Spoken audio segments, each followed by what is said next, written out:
ایک گاؤں میں دو بھائی رہتے تھے، فہد اور بلال۔ دونوں ایک ہی ماں کے بیٹے تھے۔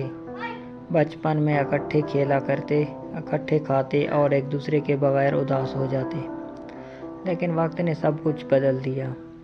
جب والد کا انتقال ہوا تو تھوڑی سی زمین اور ایک چھوٹا سا گھر ان کے نام آیا۔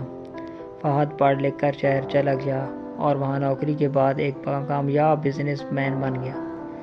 بلال نے وہی گاؤں میں رہ کر کھیتی باڑی جاری رکھی، ماں کی خدمت کی اور بہت سادہ زندگی گزارتا رہا۔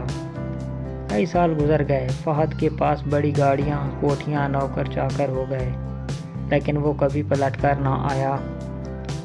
بلال نے کئی بار فون کیا، پیغام بھیجے، لیکن فہد ہمیشہ مصروف ہونے کا بہانہ بناتا۔ ماں بیمار ہوئی تو بلال نے تنہا ان کی تیمارداری کی۔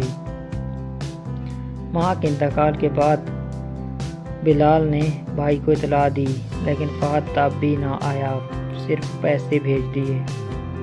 ایک دن فہد کسی بزنس ٹرپ پر اسی گاؤں کے قریب آیا تو سوچا اپنے بھائی بلال سے ملتا ہوں۔ وہ جب پرانے گھر پہنچا تو سامنے بوسیدہ سا دروازہ دیکھا۔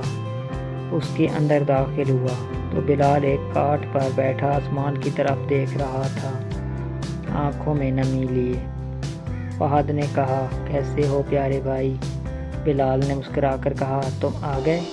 دیر تو ہو گئی، لیکن اچھا لگا تمہیں دیکھ کر۔ ماں کو آخری وقت میں تمہاری بہت یاد آتی تھی، میں نے بہت روکا کہ ایک بار آ جاؤ۔ فہد شرمندہ ہوا، آنکھوں سے آنسو نکل پڑے۔ بلال نے کہا، میرے پاس کچھ نہیں، لیکن دل آج بھی ویسا ہی ہے۔ وہ بچپن یاد ہے جب ہم ایک آدھی روٹی کو آدھا آدھا کر کے کھاتے تھے۔ فہد کچھ نہ بول سکا، بس بھائی کے قدموں میں بیٹھ گیا اور پھوٹ پھوٹ کر رونے لگا۔